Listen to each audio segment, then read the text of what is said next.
ও যুবক ভাইরা, পর্দার মা বোনেরা, আমার মালিক এত মায়ার মালিক,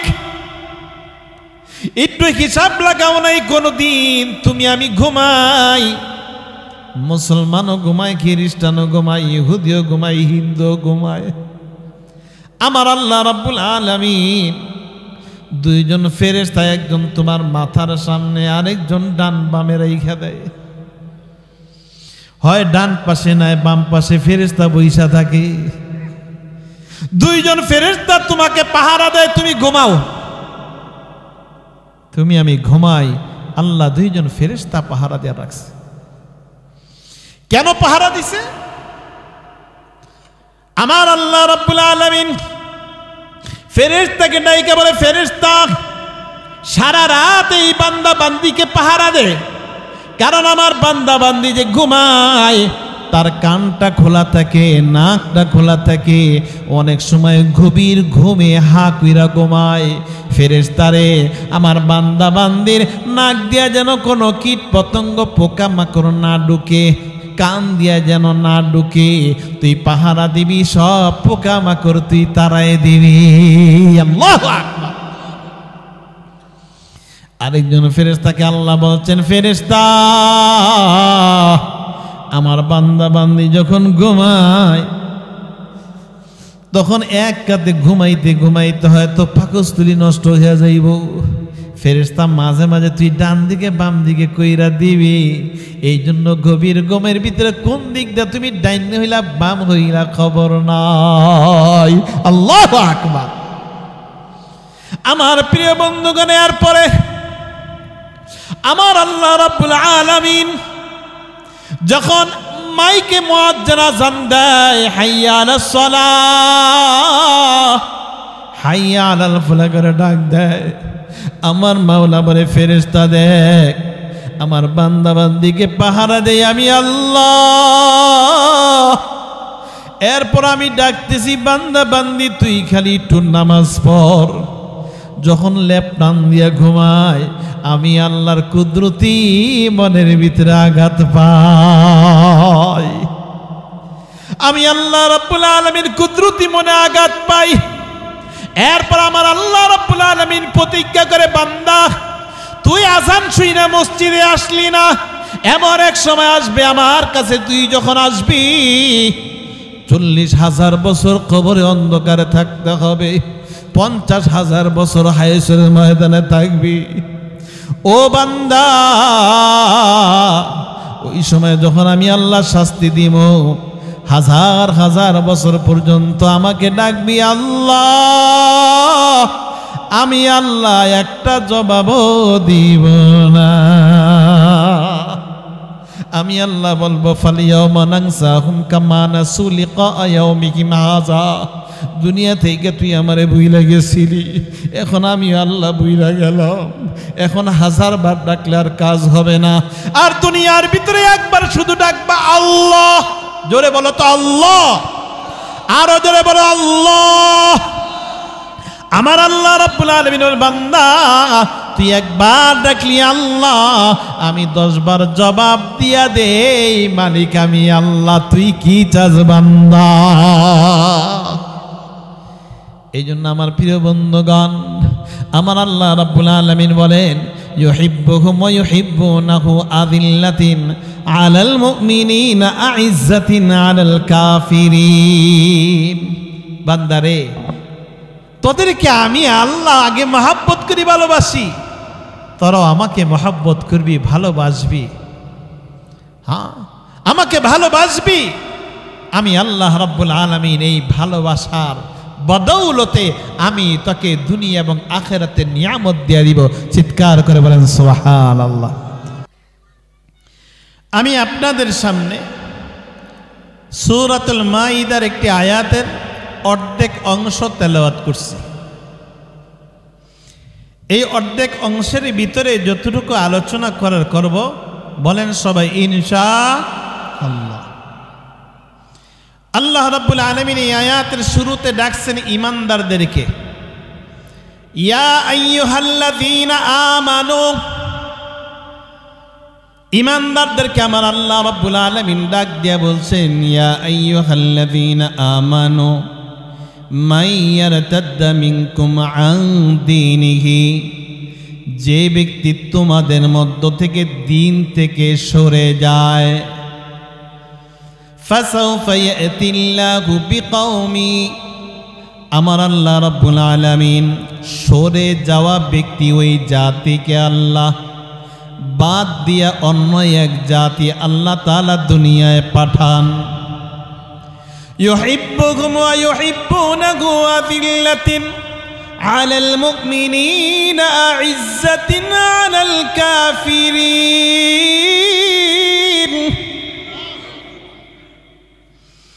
যেই জাতি আমার মালিক আল্লাহকে ভালোবাসেন আল্লাহ তাদেরকে ভালোবাসেন। বলেন সুবহানাল্লাহ।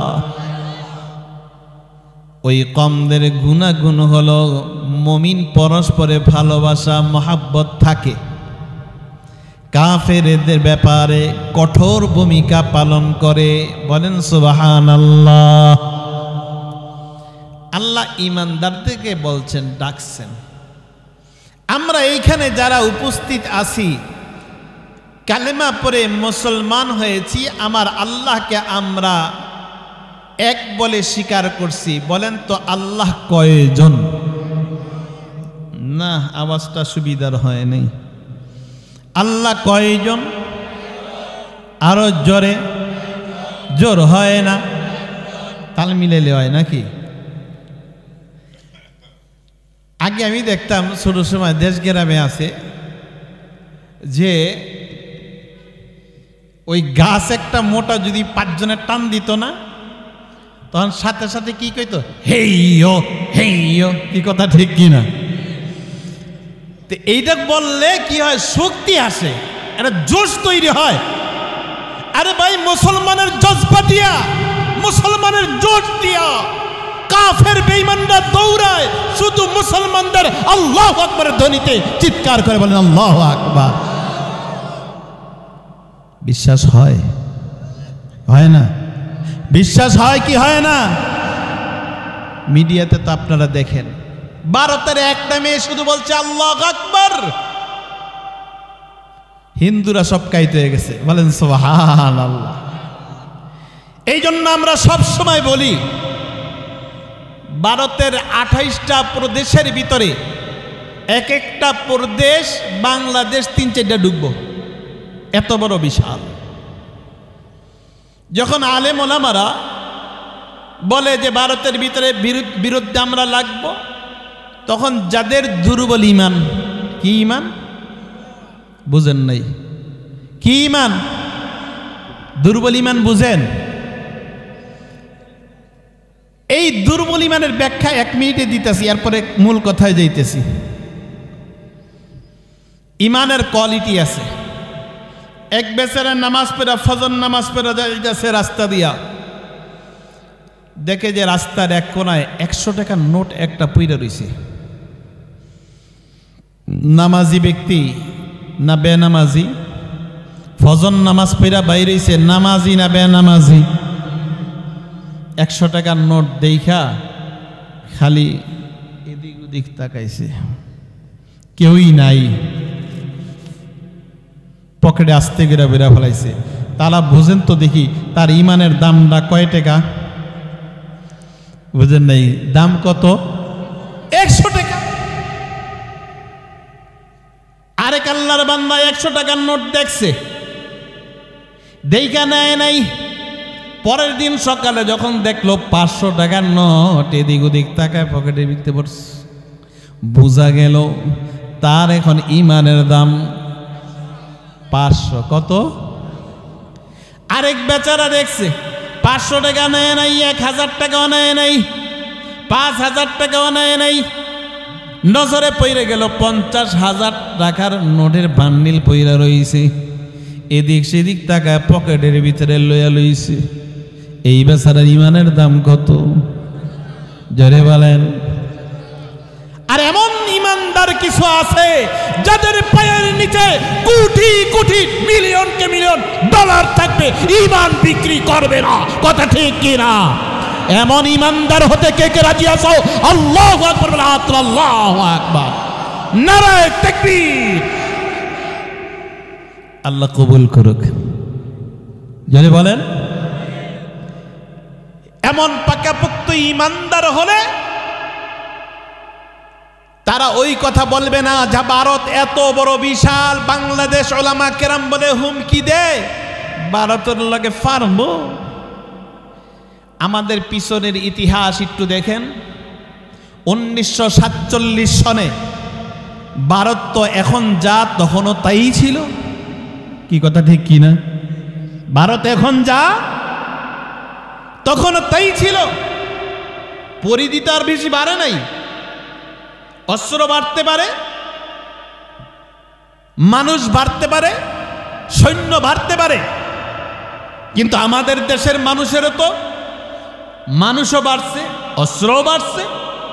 1947 সনে পাকিস্তান বাংলাদেশ যুদ্ধ করে যদি বিজয় হতে পারে তখনকার জামানায়, তাহলে বাংলাদেশের ইতিহাসে দেখো ভারতকে হারাইছে, পরাজিত করেছে একবার, দ্বিতীয়বার পাকিস্তানকে পরাজিত করেছে। অদূর ভবিষ্যতে বাংলাদেশের সামনে যদি ভারত তুমি আসো, বাংলাদেশে এখন হাজার কোটি উলামা কেরাম আছে, সাধারণ মানুষের ভিতরে ঈমানের স্পৃহা আছে, আল্লাহু আকবারের ধ্বনি দিয়ে ভারত খান খান হয়ে যাবে ইনশাআল্লাহ। বলো ইনশাআল্লাহ। কি কথা ঠিক কি না? জোরে হাত উঠায় বলো আল্লাহু আকবার। আল্লাহ কবুল করুক, বলো আমিন। কি ভয়ের কারণ আছে আর? হ্যাঁ, এখনই তো শুরু হয়ে গেছে। খালি ওরা কোণঠাসা করছে যে বাংলাদেশের মানুষ চিকিৎসার অভাবে মরবে, ভিসা বন্ধ। হুটকি লাগতেছে, হুটকি। কি কথা ঠিক কি না? হ্যাঁ, জানি না সত্য না মিথ্যা। ওদের কইছে যে বাংলাদেশে পিএইচ দিব না, আল্লাহ কয় আমি বরকত দিব। ওরা কয় দিব না, আল্লাহ কয় বরকত দিব। কি বরকত দিতেছি নি আল্লাহ? আর ওদের দেশে ওখানে বলে 2টিয়া 3টিয়া পিএইচ, কি করব ফালায় রে। আমার প্রিয় ভাইরা, আল্লাহর উপর তাওয়াক্কুল করলে, ঈমান পাকাপোক্ত করলে মহান আল্লাহ সাহায্য আসমান থেকে আসবে। চিৎকার করে বলো সুবহানাল্লাহ। আমার প্রিয় বন্ধুগণ, আমার আল্লাহ রাব্বুল আলামিনকে যদি পৃথিবীর কেউ সিজদা না করে, কেউ এক ওয়াক্ত নামাজ পড়ল না, কেউ মালিকের দরবারে সিজদা করল না, রমজানুল মুবারক আসলে রোজাও রাখল না, বাইতুল্লাহ একজন তওয়াফ করতে গেল না, বলতে দেখি আল্লাহর কোনো ক্ষতি হবে? জোরে মুখ খুলে বলো। আর পৃথিবীর সমস্ত মানুষ যদি আমার মালিকের দরবারে সিজদায় পড়ে থাকে, বাইতুল্লাহ তওয়াফ করতে থাকে, সব মানুষ যদি সত্যবাদী ভালো হয়ে যায়, বলতে দেখি আল্লাহর কোনো উপকার হবেনি? উপকার হইল বান্দার, ক্ষতি হইল বান্দার। কথা ঠিক না বেঠিক? কারণ আল্লাহ তাআলা আগেই বলছেন, ফারীকুন ফিল জান্নাতি ওয়া ফারীকুন ফিস সাঈর।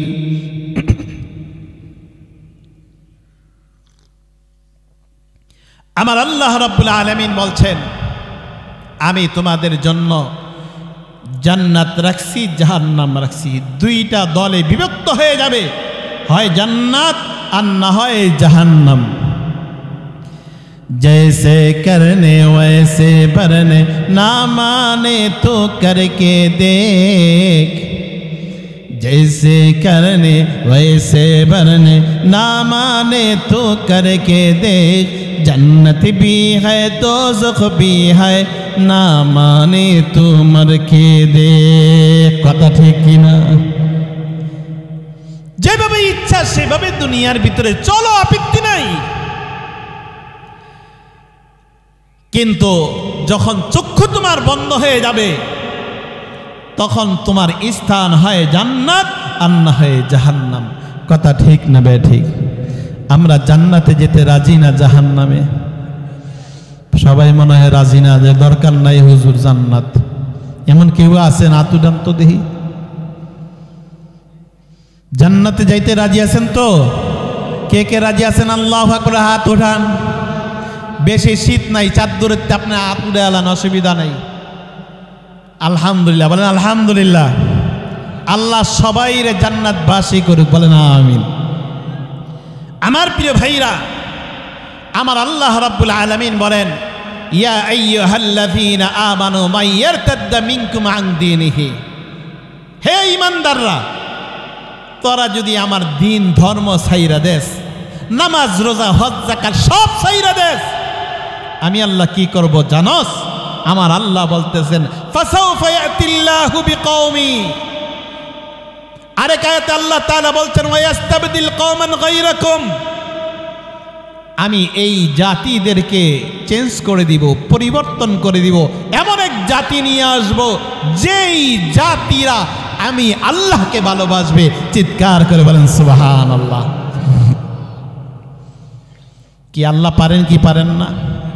যেই জাতি মাহফিল করতে দেয় নাই, যে মাহফিল, যে জাতি নাকি মাদ্রাসা বন্ধ করার চেষ্টা করছে, যেই জাতি মসজিদ ভাঙ্গা গুড়া কইরা ফেলাইছে, আমার আল্লাহ কই এই জাতি আমি রাখম না, এই জাতিরে আমি ভারতে ফাটাই দিব।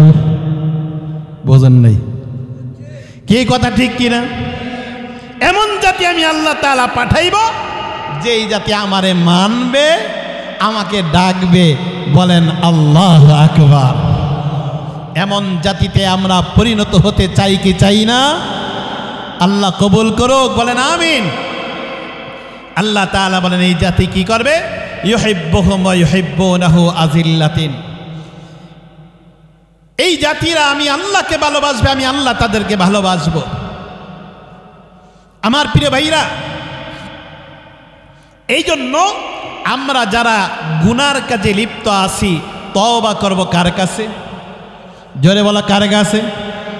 আল্লাহর কাছে তওবা করব, আল্লাহর কাছে হেদায়েত চাইব। পারবো তো ইনশাআল্লাহ? হেদায়েতের মালিক কে? হেদায়েতের মালিক কোন পীরের হাতে আছে? বলেন, কোন পীরের হাতে নাই তো। আরে বাংলাদেশে হক্কানি পীরের ভিতরে চরমনার শেখ যে আছেন, উনি নিজেই তো কয় আমি জান্নাতে যাব কি যাব না, এটার তো আমার গ্যারান্টি নেই। কি কথা ঠিক কি না? যে হেদায়েতের মালিক আমার আল্লাহ, তবে তুমি তওবা করো, চেষ্টা করো, আল্লাহ রাস্তা খুলে দিবেন। বলেন সুবহানাল্লাহ। হাজী আমদাদুল্লাহ মুহাজিরি মক্কি রহমাতুল্লাহি আলাইহি একজন বড় বুজুর্গ ছিলেন, আল্লাহওয়ালা ছিলেন। আকাবের দেওবন্দের সবচেয়ে প্রবীণ মুরব্বী হলেন রশিদ আহমদ গঙ্গোহী রহমাতুল্লাহ আলাইহি, যার 1.5 লক্ষ হাদিস সনদ সহ মুখস্থ ছিল। জোরে বলেন সুবহানাল্লাহ। ওনার মতো ব্যক্তি যার হাতে হাত রেখে বায়াত গ্রহণ করেছেন, সে হাজী আমদাদুল্লাহ মুহাজিরি মক্কি রহমাতুল্লাহ আলাইহি, যিনি ভারত থেকে হিজরত করে মক্কায় চলে গেছেন। এখন বর্তমানে সেই হাজী আমদাদুল্লাহ মুহাজিরি মক্কি রহমাতুল্লাহ আলাইহি জান্নাতুল মুআল্লা আম্মাজান খাদিজাতুল কুবরা রাদিয়াল্লাহু তাআলা আনহার পাশে ঘুমায় আছেন, শুয়ে আছেন। চিৎকার করে বলেন সুবহানাল্লাহ। হাজী আমদাদুল্লাহ মুহাজিরি মক্কি রহমাতুল্লাহ আলাইহি তার কাছে গেছেন এক মদখোর, যে মদ খায় না, নাকি খায়? ঘুমাইতেছেন নি? যে মদ খায় এমন এক ব্যক্তি গেছেন, যায় সালাম দিলেন, হুজুর আসসালামু আলাইকুম। ওয়ালাইকুম আসসালাম। কি চাও বাবা? হযরত, আমি আপনার কাছে তওবা করতে আসছি, তবে আমাকে তওবা করাইতে পারেন, বায়াত করাইতে পারেন। একটা শর্ত আছে, মুরিদে পীর সাহেবরে শর্ত দেয়। কি শর্ত? শর্তটা হলো, আপনি আমারে যত কিছু আমল দেন সব আমল করতে রাজি আছি আমি, কিন্তু মদ খাওয়া নিষেধ করেন না আমারে। বুঝছেন নি? বলেন তো, মদ খাওয়ার পারমিশন কোন হক্কানি পীরে দিতে পারে? কথা বলে না, দিতে পারে? আরে সিগারেট খাওয়ার পারমিশন তো দেয় না। তখন হুজুর চিন্তা করলেন এই লোকটারে পরিচিত ব্যক্তি, যদি আমি খেদায় দেই এই খুঁজা বাইর করব কোনো না কোনো বন্ডর কাছে যায় মুরিদ হইয়া নিজের ইমান আমল সব শেষ করে দিব। ঠিক আছে বাবা, তুমি যেমন শর্ত দিছো আমি একটা শর্ত দেই, আপনি যত মন চায় শর্ত দেন, আপত্তি নাই। হাজী আমদাদুল্লাহ মুখাজিনী মক্কি রহমাতুল্লাহি আলাইহি বললেন, বাজান তুমি যেমন শর্ত দিছো আমি তোমাকে একটা শর্ত দেই। সেই শর্তটা হলো বাজান, তুমি মদ খাইতে পারো, আপত্তি নাই, কিন্তু আমার চোখের সামনে তুমি খাইবা না। হুজুর একটা কথা কইলেন, আপনার বাড়িতে 5 মাইল দূরে আমার বাড়ি, আপনি দেখবেন করতে। হুজুর মাইসের সামনে একটা সিগারেট খাই না, আপনার মদ খামো আমি? ঠিক আছে বাবা, শর্ত মানছো তো? হ্যাঁ মানছি। গেছে গা ভাই, যায় বউর কাছে কইছে, আমি তো হাজী সাহেবের কাছে মুরিদ হয়ে আইছি। তোমার মতো মাইসির মুরিদ করছে? শুধু মুরিদ করে নাই, পারমিশনই দিছে আমার। এইটা যা বোতল দে আমারে।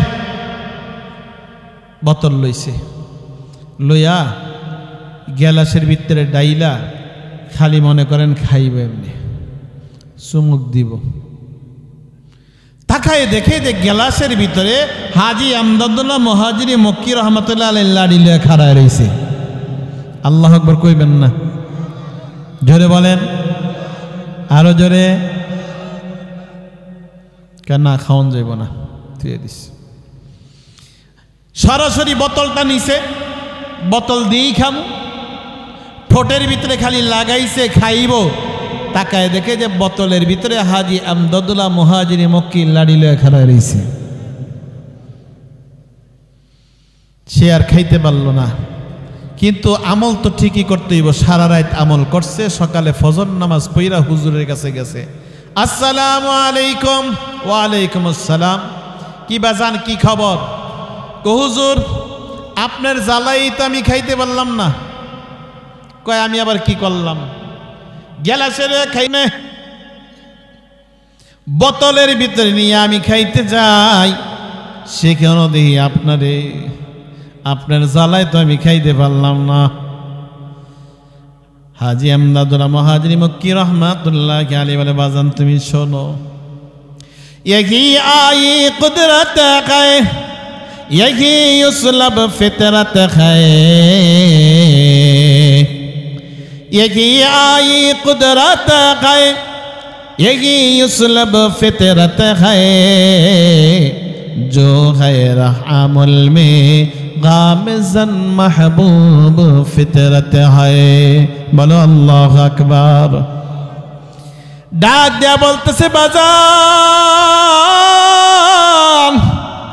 তুমি যে গ্যালাসের ভিতরে দেখছো, বোতলের ভিতরে দেখছো, আমার মালিক তার পরিচয় তোমার সামনে তুলে ধরার জন্য আল্লাহ একটা কেরামতি দান করছে। কেরামতুল আউলিয়া ইহাকুন, আল্লাহ ওয়ালাদের কেরামতি সত্য।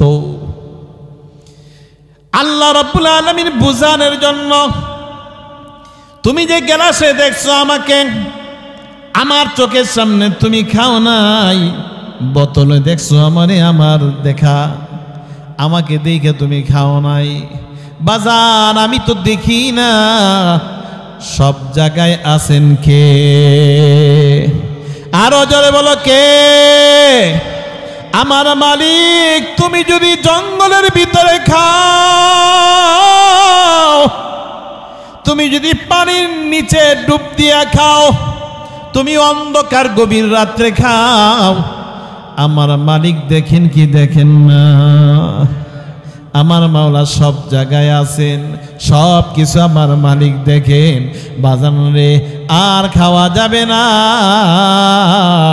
আমার মাওলার কুদরতি নজরকে ফাঁকি দেওয়া যাবে না। কি কথা ঠিক কিনা? সঙ্গে সঙ্গে সে তওবা করলো যে হুজুর তওবা করলাম, আর জীবনে আমি খাবো না। চিৎকার করে বলেন সুবহানাল্লাহ।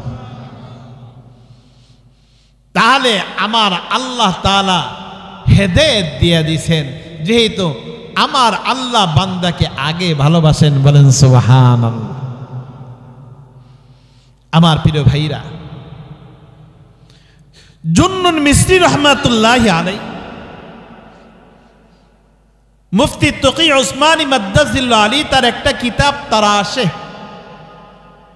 এই কিতাবের ভিতরে লেখেন জুন্নুন মিসরি রহমাতুল্লাহি আলাইহি উনি তো অধিকাংশ নদী থেকে মাছ শিকার কইরা তারপরে খাইতেন, সংসার চলতেন। উনি একদিন নদীর কিনারে গেছে, হঠাৎ নজরে পড়ল জঙ্গল থেকে একটা বিচ্ছু, বড় একটা বিচ্ছু দৌড়ে আসতেছে। ব্যাপারটা কি, নদীর দিকে আসতেছে কেন? নদীর কিনারে তাকায় দেখে যে একটা কচ্ছপ ভাইসা উঠছে নদীর কিনারে, মনে হয় তার জন্য অপেক্ষা করতেছে। বিচ্ছুটা লাফ দিয়া ওই কচ্ছপের পিঠের ভিতরে বসলো। ওই কচ্ছপ স্পিড বোটের মতো আস্তে করে বাসাইতে বাসাইতে নদীর ওই পারে নিয়ে গেছে। বলেন সুবহানাল্লাহ। ঘুমাইতেছে আপনাকে, দুই হাত তুলে জোরে বলেন আল্লাহু আকবার।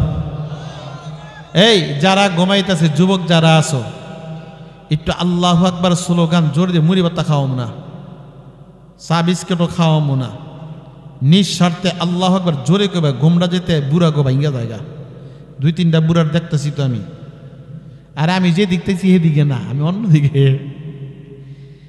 ঘুমাইতেছে, জোরে বলেন তো আল্লাহু আকবার। হ্যাঁ, হাঁটু ফালায় বসেন, হাঁটু ফালায় বসেন, ঘুম যেতে না আসে। আর মাত্র আধা ঘন্টা, পারবেন না ইনশাআল্লাহ? হ্যাঁ, কে কে পারবেন? পারবেন তো ইনশাআল্লাহ? আল্লাহ কবুল করুক। আমার প্রিয় ভাইরা, আল্লাহ কবুল করুক আপনাকে। আল্লাহ আল্লাহ। তাইলে তো আমার অবস্থা এরকম হইব, এক বেচারায় বক্তা, অন্ত মনে করেন আমি চায়া চায় ওয়াজ করি, সেই বক্তার কথা মনে হইলি অনেক সব চক্ষু বন্ধ হয়ে জায়গা। বেচারায় বলে চক্ষু বন্ধ করে ওয়াজ করতেছে, ওয়াজ করতেছে করতেছে, পরে দেহা সারা শব্দ পায় না। কতক্ষণ পরে চোখ মিল্লা তাকায় দেহে শুধু মাইক মেনে বয়ে রয়েছে। আর মাইক মেনে জিগায়, বাবা রে, কেউই ওয়াজ না শুনলো, তুই তো শুনছস? কয় হুজুর, আমি মাইক নিব কুম শুনে হেডের লিগা বয়ে রয়েছি। আর এই অবস্থা যেন আবার না হয়, আল্লাহ হেফাজত করুক। বলেন আমিন, জোরে বলেন আমিন। জুন্নুন মিসরি রহমাতুল্লাহি আলাইহি সাঁতার কাটতে কাটতে নদীর পারে গেলেন, দেখে যে বিচ্ছুরা ওই পারে লাফ দিয়া আরেক জঙ্গলের দিকে যাইতেছে। যখন জঙ্গলের দিকে যাইতেছে, দেখে যে দূর থেকে দেখা যায় গাছের ভিতরে একজন হেলান দিয়া ঘুমাইতেছে আরামে। আসলে লোকটা হলো মদখোর, মদ খায়া টাল হয়ে রয়েছে আর কি। তার পিছনে বিশাল এক বিষাক্ত সাপ সবল ধরে তাকে শুধু কামড় দিবে দিবে, ঠিক এই মুহূর্তে বিচ্ছুটা লাফ দিয়া তার ঘাটটার ভিতরে কামড় দিয়া ধরছে। বলেন আল্লাহু আকবার। বিচ্ছুর বিষাক্তে সাপটা আস্তে করে জমিনে টলে পড়ছে। জুন্নুন মিসরি রহমাতুল্লাহি আলাইহি তাকায় রইলেন, মালিক মা আসাবা মিন মুসিবাতিন ফাবিমা কাসাবাত আইদিকুম ওয়া ইয়াফু আন কাসীর। আমার আল্লাহ রাব্বুল আলামিন বলেন, বান্দা, তোর কাজকর্মের দ্বারা কত বিপদ আসে তুইও জানোস না, কিন্তু কোনো না কোনো নেক আমলের কারণে আমি আল্লাহ তোর মুসিবত গুলো তোর জানতে দূর কইরা দে, দূর করে দে আমি। জুন্নুন মিসরি রহমাতুল্লাহি আলাইহি ওই ব্যক্তির সামনে দাঁড়ায় দাঁড়ায় বলতেছেন, ইয়া রাকিদাও ওয়াল জালিল ইয়াহফাযুহু, ইয়া রাকিদাও ওয়াল জালিল ইয়াহফাযুহু মিন কুল্লি সুইন ইয়াকুনু ফি যুলমি কাইফা তানামুল আইনু আন মালিকি তাআতিহি মিনকা ফাওয়াইদুন নিআমি। বলো আল্লাহু আকবার। হে ঘুমন্ত ব্যক্তি, তোর তো খবর নাই, তোর খবর নাই তুই কিভাবে ঘুমাইতেছস। আমার মাওলা যে কত নিয়ামত দেয়, তুই মদ খায়া পইরা রইছস, তোর খবর নাই। কিন্তু আমার আল্লাহ রাব্বুল আলামিন তোর জানতে তোর বিপদ আল্লাহ দূর কইরা দিছে। লোকটি আওয়াজ শুই না ঘুম ভেঙে গেল, তাকায়ে দেখি অবস্থা। জুন্নুন মিস্ত্রি রহমাতুল্লাহি আলাইহি বুঝাই দিলেন, দেখ এই ঘটনা ঘটছে।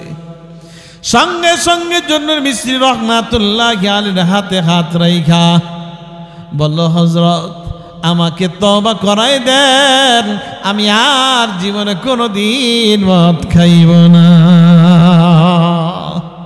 জোরে বলেন সুবহানাল্লাহ। আর জীবনে কোনোদিন মদ খাইব না, জীবনের জন্য তওবা করছে। আমার আল্লাহ রাব্বুল আলামিন দেখাই দিছে, বান্দা দেখ, তুই একটু তাকায় দেখ, আমি আল্লাহ কত দয়ালু, আমি আল্লাহ কত মেহেরবান। হাদিসের ভিতরে আসছে 100-র ভিতরে 99 দয়া আমার মালিকের। বলেন সুবহানাল্লাহ। আর সারা পৃথিবীর মানুষকে আল্লাহ 1% দান করেছেন, 1%। এর ভিতরে মা এবং বাবা, ভাই বোন, নিজের সন্তান, আত্মীয় স্বজন, এদের মহাব্বত এবং ভালোবাসা ওই 1%-এর ভিতরে কিয়ামত পর্যন্ত চলবে সমস্ত মাখলুকের। দুনিয়ার ভিতরে মা বাবাকে আল্লাহ কেন বানাইছেন? আমার আল্লাহর পরিচয় লাভ করার জন্য। বলেন সুবহানাল্লাহ। কদর গওহর শাহ বেদানত ইয়া বেদানত জওহরি, কদর গওহর শাহ বেদানত ইয়া বেদানত জওহরি, কদর গুলগুল বুল বেদানত ইয়া বেদানত শাহপড়ি। রাজা বাজো হরি জানে রত্নের আদর, ফুলের ভোমরা চিনে ফুলের কদর। আশেকে বুঝিতে পারে মাসুক কেমন, লোহাকে চুমুক লোহা করে আকর্ষণ।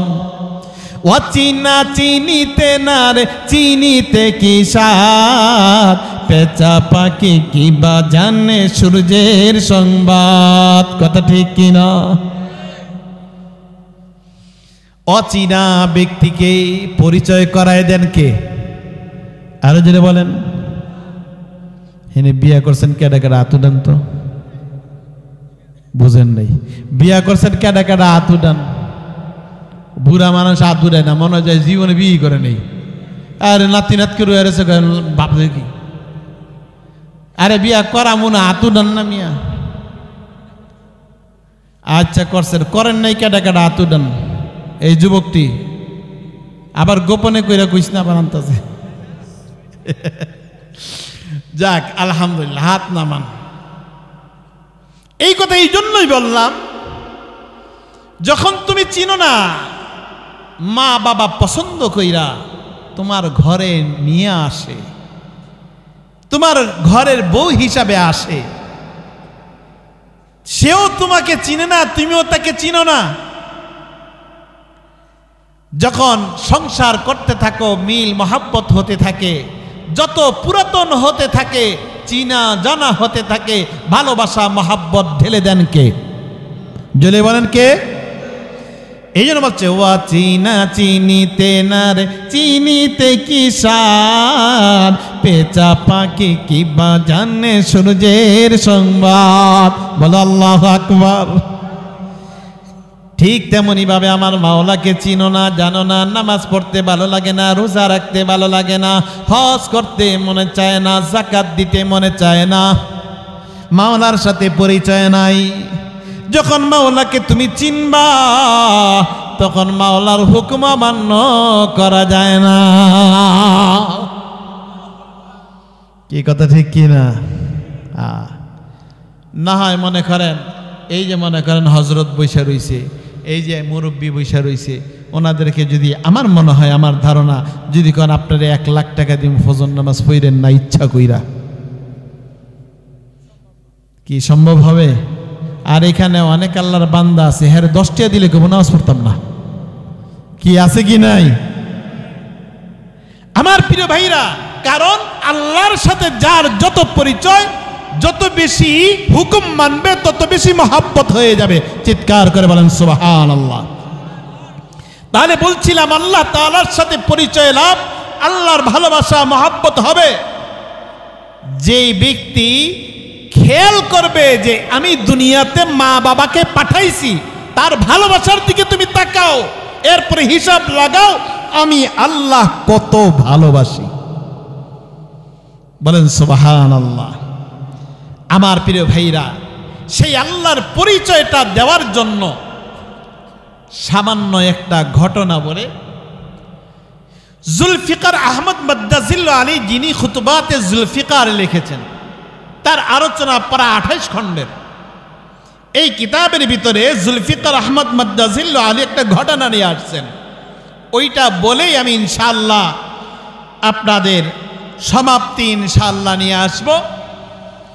জুলফিকার আহমদ মাদ্দাজিল্লাহ প্রাচীন কালের একটা ঘটনা বলেন, যেই যুগে বর্তমান জমানার এই ডিজিটালের ব্যবস্থা ছিল না, মোবাইলের যুগ ছিল না। এক মহিলা, এদিকে খেয়াল করেন, আমার দিকে তাকান, এক মহিলা গরিব মানুষ, বাড়িতে বাড়িতে কাজ করত, তার স্বামী কুলিগিরি করত, তার একটা মাত্র ছেলে, ফুটফুটে সন্তান, ছোট্ট সময় তার খায়েশ হলো মনে জাগলে স্কুলে ভর্তি করাই দিই, তারা স্কুলে ভর্তি করাই দিচ্ছে। স্কুলে যখন দেখছে যে লেখাপড়া খুব ভালো হইতেছে, রেজাল্টও ভালো হইতেছে, মনের ভিতরে আরো জাগলো যে আরো লেখাপড়া করাই। এভাবে লেখাপড়া করাইতে করাইতে মেট্রিক পাসও করাইল। এখন তার মনের ভিতরে আগ্রহ হইল, আমার ছেলেকে যদি আমি ইঞ্জিনিয়ার বানাইতে পারতাম। কিন্তু ইঞ্জিনিয়ার বানাইতে গেলে তো অনেক টাকা লাগে, টাকা পাবো কোথায়? আমার প্রিয় ভাইরা, ওই মহিলা যেই বাড়ি বাড়ি কাজ করত, পয়সাওয়ালা মহাজন আছে, তাদেরকে যা বলল, মালিক আপনার বাড়িতে আমি 7 বছর যাবৎ কাজ করি। কোন মালিকের কাছে যা বলল, আপনার এই বাড়িতে আমি 10 বছর যাবৎ কাজ করি। ও মালিক, কোনদিন আপনার কাছে আমি হাত পাতি নাই। আজকে আমি শুধু বললাম, আপনারা পয়সাওয়ালা মানুষ, জাকাত ফিতরা দিয়া থাকেন, আমাকে যদি জাকাত ফিতরার টাকাগুলো দেন, তাহলে আমার এই সন্তানটাকে আমি ইঞ্জিনিয়ার বানাইতে পারবো। চিন্তা করলো যে হ্যাঁ, কাজের বুয়া যেহেতু অনেক বছর হয়ে গেছে, আমি দিব নে, তোমার ছেলেকে ভালো প্রস্তাব দিছো, ইঞ্জিনিয়ার বানাইবা, অসুবিধা নাই, আমি যা টাকা লাগে ব্যবস্থা করব। ছেলেকে এখন ইঞ্জিনিয়ারিং পড়ানো শুরু করে দিছে, যা টাকা লাগে ব্যবস্থা করতেছে। যখন ইঞ্জিনিয়ার পড়তেছে, ছেলেটাই তো আধুনিক আধুনিক ভাব, এই ছেলেকে কি করবে? ঘরে সে কষ্ট করে 2টা কাচের প্লেট, 2টা কাচের গ্লাস নিয়ে আসছে, এবং সেই মহাজনের বাড়ি থেকে ঝুটা খাবার টাবার হইলে পলিথিনটা ঢাইকা নিয়ে আসতো, ছেলেকে বুঝতে দিত না, সুন্দর করে কাচের প্লেটে সাজায়া ঢাইকা রাখতো যে আমি রান্না করছি বাবা, এই যে নে তুই খা। ছেলেকে কষ্ট করে খাওয়াইছে, ইঞ্জিনিয়ার হয়ে গেছে। ইঞ্জিনিয়ার হয়ে ভালো রেজাল্ট যেহেতু করছে, সে সরকারি চাকরিও পাইছে। এখন মা ডাক দিয়া বলতেছে, বাজান তুই তো ইঞ্জিনিয়ার হইছস, তোর জন্য পাশের গ্রামে একটা মেয়ে দেখছি, বউ করে, আমাদের তো বৌমা দরকার। প্রথম চটি ইঞ্জিনিয়ার সাহেব জবাব দিল, মা তোমরা তো অশিক্ষিত, তোমাদের পছন্দ মতো হবে না, আমি পছন্দ করে রাখছি শিক্ষিতা এক মেয়ে, তাকে আমি বিবাহ করব। মা বলছেন ঠিক আছে, অসুবিধা নাই, তোমার পছন্দ যেটা, আমাদের পছন্দ সেটা, বিয়ে করো। বিয়ে করছে, ঘরে নিয়ে আসছে। কয়েক মাস থাকার পরে মেয়ে বলছে, এই পরিবেশে, গ্রামের পরিবেশে আমি আর থাকবো না, শহরে আমি চলে যাব, থাকবো না। মা বলছে ঠিক আছে যাও, শহরে যাও। শহরে চলে গেল। ভাগ্য যার ভালো হতে থাকে তার কাছে অফার আসছে যে সৌদি আরবে চলে গেছে, ইঞ্জিনিয়ার লাগবে, সৌদি আরবে ফ্যামিলি সহ চলে গেছে। যাওয়ার আগে মাকে ডাক দিয়ে বলে, মা আমি দেশের বাইরে যাই। মা ডাক দিয়া বলে, বাবা তুই যা, কোনো আপত্তি নাই, তবে একটু খোঁজ খবর রাখিস। প্রথমে যায়া একটা চিঠি দিয়া দিল, একটা চিঠি দিয়া দিল, এরপরে আর কোনো খবর নাই। এখন সপ্তাহকে সপ্তাহ, মাসকে মাস যায়, বছরকে বছর যায়, খবর নাই। মা তো অপেক্ষা করতে করতে কত রাত্র যায় কানতে কানতে।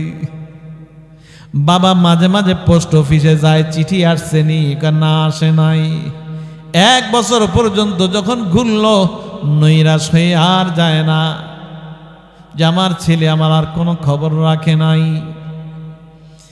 এভাবে কাটাইতে কাটাইতে 1 বছর 2 বছর না, তার জীবনের 13টি বছর কাটাই দিল। 13টা বছর কাটাই দিল। কিন্তু ইসলামী রাষ্ট্র সৌদি আরবে গেছে বিদায় প্রতি বছর সরকারি তহবিল থেকে হজ করার সুযোগ হয়েছে। সে হজ করল, প্রায় 13 বারই হজ করল। 13 বছর পরে যখন বিদায়ী তোয়াফ করে অঝর নয়নে কাঁদতেছে, অঝর নয়নে যখন কাঁদতেছে, ওই সময় একজন আল্লাহওয়ালা বুজুর্গের নজরে পড়ে গেছে। ডাক দেয়া বলছে, এই ছেলে দাঁড়াও, তোমার কান্না আর হাজিদের কান্না একটু পার্থক্য লাগতেছে, ব্যাপারটা কি, তুমি কেন কাঁদতেছ? হযরত আমি কাঁদতেছি, আমি 13 বছর যাবত হজ করি, ওমরা করি, কিন্তু যখন বিদায় তোয়াফ করে আমি ঘরে যাই, কে যেন গাইবী আওয়াজ থেকে বলতেছে, আরে আহম্মক, তোর জীবনে যত হজ করছস, তোর জীবনে যত নামাজ পড়ছস, আমি আল্লাহ একটাও কবুল করি নাই, আমি একটাও কবুল করি নাই। হুজুর কেন কবুল হয় না আমি তো জানি না। আমার প্রিয় বন্ধুগণ, দুনিয়ার কোন রোগী যদি ডাক্তারের কাছে যায়, যদি ভালো ডাক্তার হয়, পরীক্ষা নিরীক্ষা দরকার পড়ে না, বরঞ্চ চোখটা উল্টায়া দেখে, বলে জিহ্বাটা একটু বাইর করো, চোখটা উল্টায় দেখায়, হ্যাঁ তোমার এই রোগ হয়ে গেছে। কি কথা ঠিক কি না? ঠিক তেমনি ভাবে রুহানি ডাক্তার হলো আল্লাহওয়ালারা, বুজুর্গরা।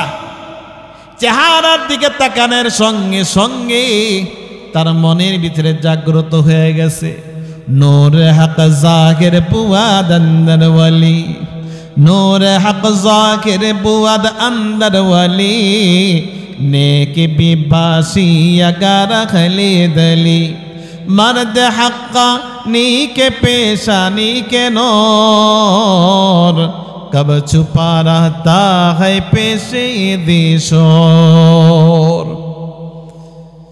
अमर अल्लाह कुरानुल करीम बोलছেন, सीमाकुम फी वुजूहिहिम मिन अथरिस सुजूद।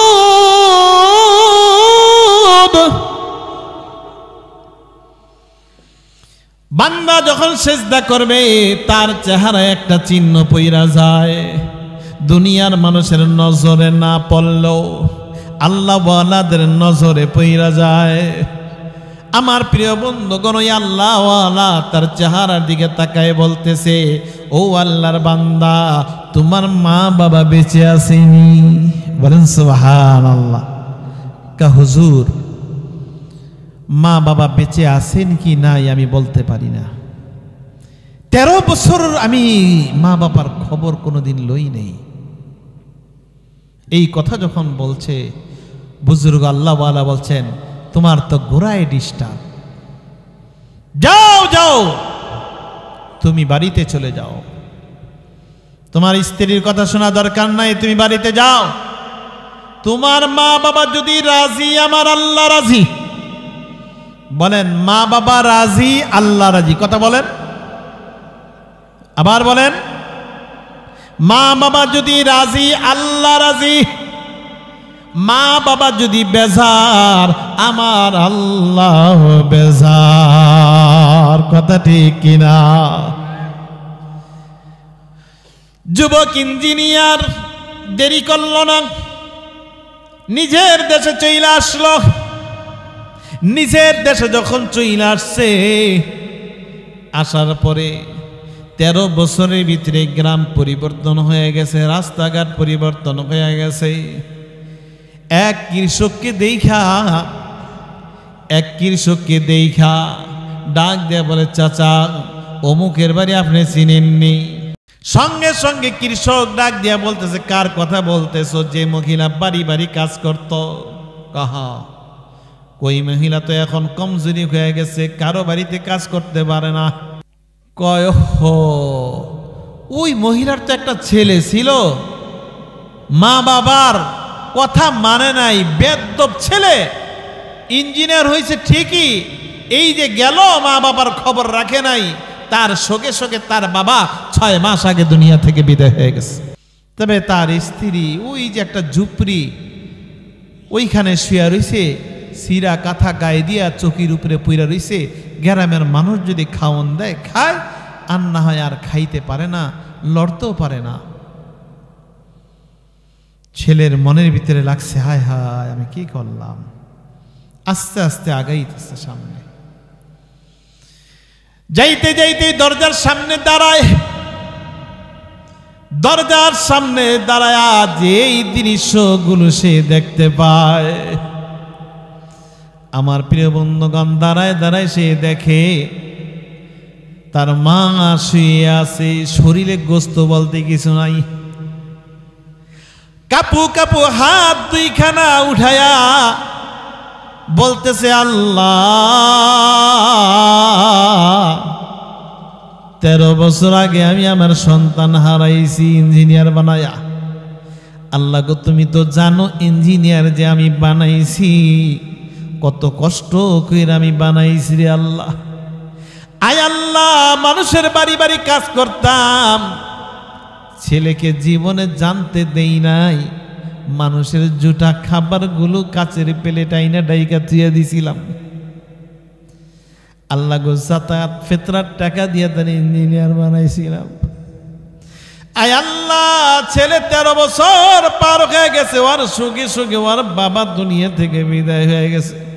আল্লাহ গো, আমিও যদি দুনিয়া থেকে বিদায় হয়ে যাই, তাহলে আমাকে কবরে রাখার মতো আমার আর কেউই নাই। আয় আল্লাহ, মরার আগে আমার বাচ্চা আদরকে আমার বুকে ফিরাইয়া দাও। ছেলে যখন এই কথা শুনতে আর সহ্য করতে পারে নাই, ঘরের ভিতরে দৌড়ায় যায়, মার 2খানা পা বুকের সামনে জড়ায় জড়া ডাক দেয়, মা মা বলে যখন ডাক দেয়, তখন ওই মহিলা ডাক দেবে, কে রে? 13 বছর পরে আমার সন্তানের কণ্ঠ আমি পাইতেছি। আয় বাবা, আমার একটু সামনে আয়, তোর চেহারাটা একটু ঝুঁকাইয়া দে। বাজান রে, আমি চোখে ভালো করে দেখতে পাই না, তোর মুখটা একটু আমার কাছে আন। মা তখন হাতায়া তার চেহারার ডাইন গালে বাম গালে হাতায়া বলতেছে, বাজান রে, 13 বছর যাবত মনে হয় তুই বালকেরা খাওয়া দাওয়া করস না, তুই মনে হয় শুকাই গেছস বাজান। হ্যাঁ, তুই ঠিক মতো খাস নাই, মার কথা মনে কইরা না রে। তুই মার কথা মনে কইরা মনে হয় ঠিক মতো খাওয়া দাওয়া করস তাই না? ছেলে ডাক দিয়া বলে, মা, ও মা, তুমি আমারে মাফ কইরা দাও মা। মা ডাক দিয়া বলে, বাজান, আল্লাহর কসম করে বলতেছি, 13 বছরের মধ্যে ও বাজান রে, জীবনে কোনোদিন তোর জন্য আমি বদদুয়া করি না। हो रगे उम्र मिसले बर्फ कम चुपके रफ्ता रफ्ता दम बदम।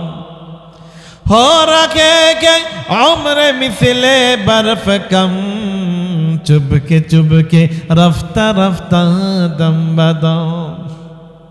बाजान रे तोर चिंताय चिंताय आमी शेष हये गेছি रे बाजान। कत रात गेছে कत मास गेছে বাজান রে তোর বাবা নাই দুনিয়ায়, আমার একটু দাফন কাফন কইরা তুই যাইস। ছেলে বলতেছে মা গো আর আমি যাব না, আর যাব না মা। আমার আল্লাহ দেখাই দিছে দুনিয়ার মানুষ দেখো মা তার সন্তানকে কত ভালোবাসে। এই ভালোবাসা দিছেন কে? আরো জোরে বলেন কে? तू दाता के देने के लिए, तू दाता है के देने के लिए, दर तेरी रहमत के हर दम खुले। আমার মাওলা ডাক দিয়া বলে বান্দা তুই 60 বছর 70 বছর পর্যন্ত তুই গুনাহ করলি। ও বান্দা তুই নাফরমানি করলি, আমি আল্লাহ আশায় আশায় আছিলাম কবে তুই আমার কাছে ফিরে আসবি। বান্দারে তুই নামাজ পড়স নাই, রোজা রাখস নাই, যাকাত দেস নাই, হজ করস নাই, এরপরে দেখ আমি আল্লাহ কত ভালোবাসি। অনেক সময় দেখা যায় এমনও আল্লাহর বান্দা আছে নামাজ টামাজ পড়ে না, সন্তান অসুস্থ হয়ে গেছে, 1 বছরের সন্তান হাসপাতালে লিয়ে গেছে, হাসপাতালে তার রক্ত লাগবে, কিন্তু আধা ঘন্টার ভিতরে রক্ত প্রয়োজন, কিন্তু রক্তের গ্রুপ মিলাইতে পারতেছে না, কারো রক্তের সাথে মিলে না, কারো রক্ত দেওয়া যায় না, রক্ত পাওয়া যায় না। বাচ্চা মানুষ যে কোনো রক্ত দিলে হবে না। ডাক্তার বলতেছে আর মাত্র 10 মিনিট আছে, উপায় নাই, কিছুই নাই, আল্লাহর কাছে দোয়া করেন। তখন হাসপাতালের কোনায় দাঁড়ায়া বাবা চোখের পানি টপ টপ করে পড়তে থাকে। আমার মালিককে ডাক দিয়া বলে আল্লাহ তুমি ছাড়া আর কেউ নাই। আমার আল্লাহ ডাক দিয়া বলে ফেরেশতা আমার বান্দা যদিও নামাজ পড়ে নাই, এখন বিপদে পড়ে আমি আল্লাহকে ডাকছে, আমি আল্লাহ কবুল না কইরা পারি না। যা আমি বাচ্চাটারে সুস্থ কইরা দিলাম, যা আমি আল্লাহ তারে মাফ কইরা দিলাম। ও যুবক ভাইরা, পর্দার মা বোনেরা, আমার মালিক এত মায়ার মালিক, একটু হিসাব লাগাও নাই কোনদিন তুমি আমি ঘুমাই, মুসলমানও ঘুমায়, খ্রিস্টানও ঘুমায়, ইহুদিও ঘুমায়, হিন্দু ঘুমায়, আমার আল্লাহ রাব্বুল আলামিন 2 জন ফেরেশতা, একজন তোমার মাথার সামনে, আরেকজন ডান বামে রাইখা দেয়। হয় ডান পাশে নাই বাম পাশে ফেরেশতা বইসা থাকে। 2 জন ফেরেশতা তোমাকে পাহারা দেয়, তুমি ঘুমাও, তুমি আমি ঘুমাই, আল্লাহ 2 জন ফেরেশতা পাহারা দেয়া রাখছে।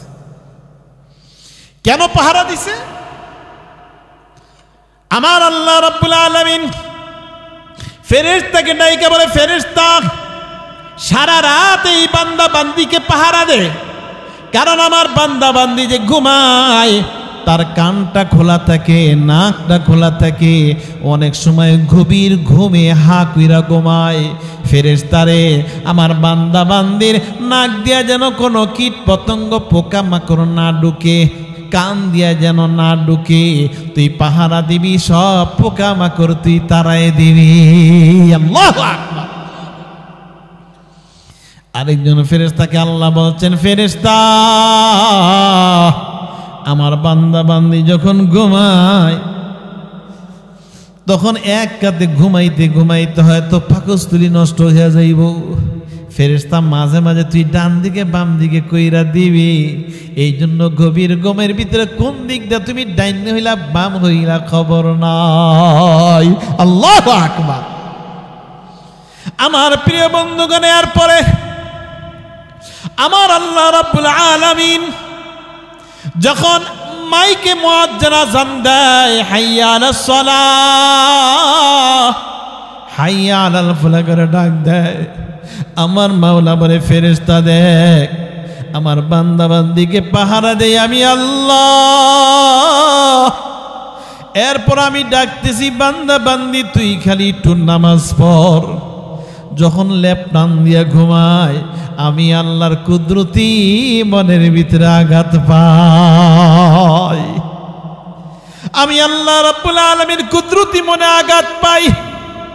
এরপর আমার আল্লাহ রাব্বুল আলামিন প্রতিজ্ঞা করে, বান্দা তুই আযান শুইনা মসজিদে আসলি না, এমন এক সময় আসবে আমার কাছে তুই যখন আসবি 40,000 বছর কবরে অন্ধকারে থাকতে হবে, 50,000 বছর হায়সরের ময়দানে থাকবি। ও বান্দা ওই সময় যখন আমি আল্লাহ শাস্তি দিব 1000,000 বছর পর্যন্ত আমাকে ডাকবি আল্লাহ, আমি আল্লাহ একটা জবাবও দিব না। আমি আল্লাহ বলবো ফালিয়াউমা নানসাহুম কামা নাসু লিকা ইয়াউমিহিম হাযা, দুনিয়া থেকে তুই আমারে ভুইলা গেছিলি, এখন আমি আল্লাহ ভুইলা গেলাম, এখন 1000 বার ডাকলে আর কাজ হবে না। আর দুনিয়ার ভিতরে একবার শুধু ডাকবা আল্লাহ, জোরে বলো তো আল্লাহ, আরো জোরে বলো আল্লাহ।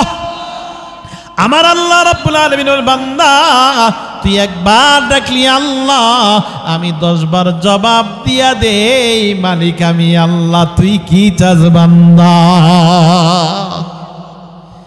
এই জন্য আমার প্রিয় বন্ধুগণ, আমার আল্লাহ রাব্বুল আলামিন বলেন ইউহিব্বুহুম ওয়া ইউহিব্বুনাহু আযিল্লাতিন আলাল মুমিনিনা আইজ্জাতিন আলাল কাফিরিন। বান্দারে তোদেরকে আমি আল্লাহ আগে মহব্বত করি, ভালোবাসি, তোরাও আমাকে মহব্বত করবি, ভালোবাসবি। হ্যাঁ আমাকে ভালোবাসবি, আমি আল্লাহ রাব্বুল আলামিন এই ভালোবাসার বদৌলতে আমি তোকে দুনিয়া এবং আখিরাতে নিয়ামত দিয়ে দিব। চিৎকার করে বলেন সুবহানাল্লাহ।